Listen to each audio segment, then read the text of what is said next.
മൈസൂരിലൊക്കെ ഉപ്പുമാവിന് ഉപ്പിട്ട് എന്നാണ് പറയുക. അപ്പോൾ നമ്മൾ മൈസൂർ ഒരിക്കൽ ടൂറ് പോയ സമയത്ത് ഇതുപോലെ ഒരു ഉപ്പിട്ടത് കഴിക്കാനിടയായിട്ടോ. നല്ല ടേസ്റ്റ് ഉണ്ടായിരുന്നു. നമ്മൾ ഉണ്ടാക്കുന്ന ഉപ്പുമാവിൻ്റെ ഒരു മെത്തേഡിലല്ല അവരുണ്ടാക്കിയെടുക്കുന്നത്. അപ്പോൾ ആ ഒരു ഇൻഗ്രീഡിയൻസ് ഒക്കെ വെച്ചിട്ട് ഞാൻ പല തവണ ട്രൈ ചെയ്തിട്ട് ആ ഒരു സെയിം ടേസ്റ്റ് എനിക്ക് കിട്ടിയിട്ടുണ്ടായിരുന്നില്ല. ലാസ്റ്റ് സെയിം റെസിപ്പി, അതിൻ്റെ ആ ഒരു ടേസ്റ്റുള്ള റെസിപ്പി എനിക്ക് കിട്ടിയിട്ടുണ്ട്. അതാണ് ഞാനിവിടെ ഷെയർ ചെയ്യാൻ പോകുന്നത്. മൈസൂർ സ്റ്റൈൽ ഹോട്ടലിലൊക്കെ കിട്ടുന്ന ആ ഒരു ഉപ്പിട്ടതിൻ്റെ റെസിപ്പി നമുക്കൊന്ന് കണ്ടു നോക്കാം.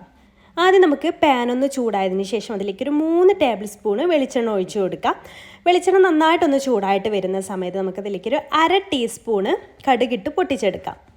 കടുകെല്ലാം നന്നായിട്ട് പൊട്ടി വരുന്ന സമയത്ത് നമുക്കതിലേക്ക് 1 ടേബിൾ സ്പൂണ് കടലപ്പരിപ്പ്, 1 ടേബിൾ സ്പൂണ് ഉഴുന്ന്, അതുപോലെ തന്നെ 1 ടേബിൾ സ്പൂണ് അണ്ടിപ്പരിപ്പ് ചെറുതായിട്ടൊന്ന് ചോപ്പ് ചെയ്തതും കൂടെ ചേർത്ത് കൊടുക്കുക കേട്ടോ. ലോ ഫ്ലെയിമിൽ ഇട്ട് കൊടുക്കുക. ലോ ഫ്ലെയിമിൽ ഇട്ടിട്ട് ഇതൊന്ന് റോസ്റ്റ് ചെയ്തെടുക്കാം. ഹൈ ഫ്ലെയിമിൽ ഇട്ടാൽ പെട്ടെന്ന് കരിഞ്ഞു പോകും കേട്ടോ, അത് ശ്രദ്ധിക്കാം. പിന്നെ നമുക്കതിലേക്കൊരു 1/2 ടീസ്പൂണ് ചെറിയ ജീരകം ചേർത്ത് കൊടുക്കാം. അതൊരു എണ്ണയിലേക്ക് ചേർത്തിട്ട് ഒന്ന് റോസ്റ്റ് ചെയ്തെടുക്കാം. പിന്നെ ചേർക്കേണ്ടത് ഒരു 2 നുള്ള് കായപ്പൊടി ഉണ്ടല്ലോ, അതാണ് കേട്ടോ ചേർത്ത് കൊടുക്കേണ്ടത്. 2 നുള്ള് മതി. അത് ഈ ഒരു എണ്ണയിലേക്ക് ഒന്ന് ഇട്ട് കൊടുക്കുക. പ്രത്യേകം ശ്രദ്ധിക്കുക, ചെറിയ തീയിൽ തന്നെ ഇട്ട് കൊടുക്കാനായിട്ട് കേട്ടോ. പിന്നെ നമുക്കതിലേക്ക് എരിവിന് വേണ്ടിയിട്ട് 1 പച്ചമുളക്, അതുപോലെ തന്നെ ഒരു 2 തണ്ട് കറിവേപ്പില. ഇതിലേക്ക് എടുക്കുന്ന എല്ലാ ഇൻഗ്രീഡിയൻസും നല്ല പൊടിയായിട്ട് അരിയാനായിട്ട് ശ്രദ്ധിക്കണേ. അപ്പോൾ എന്താ പറയുക, കറിവേപ്പില ആയാലും പച്ചമുളക് ആയാലും ഒക്കെ ഞാൻ പൊടിയായിട്ടാണ് അരിഞ്ഞിട്ടുള്ളത്. അതൊന്ന് റോസ്റ്റായിട്ട് വരുമ്പോൾ ഒരു ചെറിയ പീസ് ഇഞ്ചി, അതും ഇതുപോലെ ചെറുതായിട്ട് അരിഞ്ഞത് അതും ചേർത്ത് കൊടുക്കുക. എന്നിട്ട് ആ ഒരു ഇഞ്ചിയുടെയൊക്കെ ഒരു പച്ചമണം മാറുന്ന വരെ അതും ഒന്ന് റോസ്റ്റ് ചെയ്തെടുക്കുക. പിന്നെ അതാ ഒരു സവാളയുടെ പകുതി, അതും വളരെ നൈസായിട്ട് പൊടിയായിട്ട് അരിഞ്ഞതാണ്, അതും ഇതിലേക്ക് ചേർത്ത് കൊടുക്കുന്നത്. 1ൻ്റെ പകുതി മതി കേട്ടോ. അതും ചേർത്തിട്ട് ഒന്ന് വഴറ്റിയെടുക്കുക. പിന്നെ ഇതിലേക്ക് പൊടിയായിട്ട് അരിഞ്ഞിട്ടുള്ള ബീൻസും ക്യാരറ്റുമാണ് വേണ്ടത്. ബീൻസ് ഞാൻ 2 എണ്ണമാണ് എടുത്തിട്ടുള്ളത്. ക്യാരറ്റ് 1ൻ്റെ ഒരു 1/4 ഭാഗമാണ് എടുത്തിട്ടുള്ളത്. അതും പൊടിയായിട്ട് അരിഞ്ഞത് അതും ഇതിലേക്ക് ചേർത്തിട്ട് വഴറ്റിയെടുക്കുക. പിന്നെ ഇതിലേക്ക് ആവശ്യമായിട്ടുള്ള ഈ ഒരു നമ്മളിപ്പോൾ ഇട്ടിട്ടുള്ള വെജിറ്റബിൾസൊക്കെ ആവശ്യമായിട്ടുള്ള വളരെ കുറച്ച് മാത്രം ഉപ്പ് കൂടെ ചേർത്തിട്ട് പെട്ടെന്ന് വഴന്ന് കിട്ടാൻ വേണ്ടി അതും കൂടെ ചേർത്തിട്ടൊന്ന് വഴറ്റിയെടുക്കാം. അപ്പോൾ അതൊക്കെ ഒന്ന് നന്നായിട്ട് വഴന്ന് വരുന്ന ഒരു സമയത്ത് നമുക്കതിലേക്ക് റവ ചേർത്ത് കൊടുക്കാം. റവയും ഈ ഒരു എണ്ണയിലിട്ടിട്ട് നന്നായിട്ട് റോസ്റ്റ് ചെയ്തെടുക്കണം. ഞാൻ ഇതുപോലെ ഒരു കപ്പിന് 1 കപ്പ് റവയാണ് എടുത്തിട്ടുള്ളത്. നമ്മൾ ഏത് കപ്പില്ല എന്നുള്ളവർക്ക് ഗ്ലാസ്സിലാണെങ്കിലും അളന്നെടുക്കാം. ഏത് ഗ്ലാസ്സാണോ എടുക്കുന്നത് ആ ഒരു ഗ്ലാസ്സിന് തന്നെയാണ് വെള്ളവും നമ്മൾ അളന്നെടുക്കുന്നത് കേട്ടോ. അപ്പോൾ അതുകൊണ്ട് ഞാൻ ഈ ഒരു 250 ml ഒരു കപ്പിനാണ് റവ എടുത്തിട്ടുള്ളത്. ഒരു 3 മിനിറ്റോളം ചെറിയ തീയിലിട്ടിട്ട് നന്നായിട്ട് തന്നെ വറുത്തെടുക്കണം.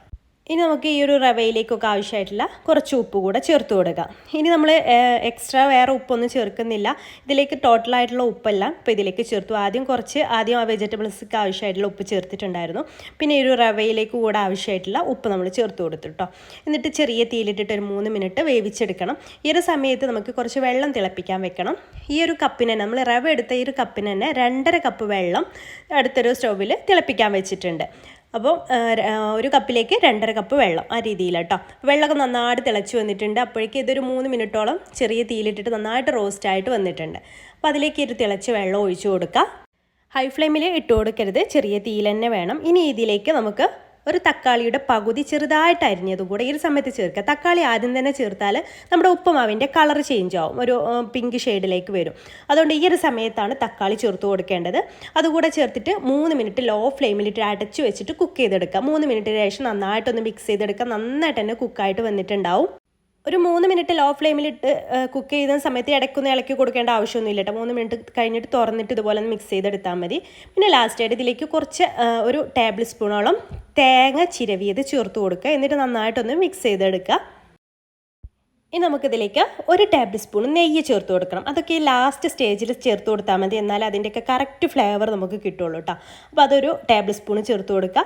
പിന്നെ അത് നന്നായിട്ടൊന്ന് മിക്സ് ചെയ്തതിന് ശേഷം നമുക്കതിലേക്ക് വളരെ കുറച്ച് മാത്രം മല്ലിയില ഒന്ന് ചെറുതായിട്ട് അരിഞ്ഞത് ചേർത്ത് കൊടുക്കണം.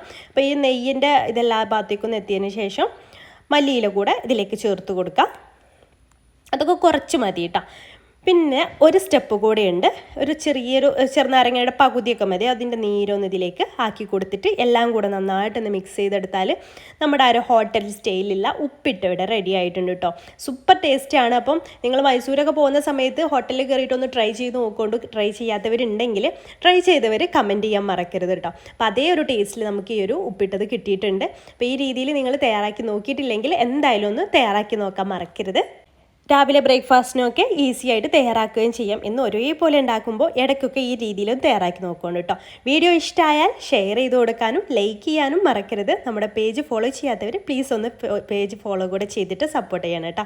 അപ്പോൾ ഇൻഷാല്ലാ പുതിയൊരു നല്ലൊരു റെസിപ്പി ആയിട്ട് നമുക്ക് അടുത്തൊരു ദിവസം കാണാം. അതുവരേക്കും ബൈ. താങ്ക്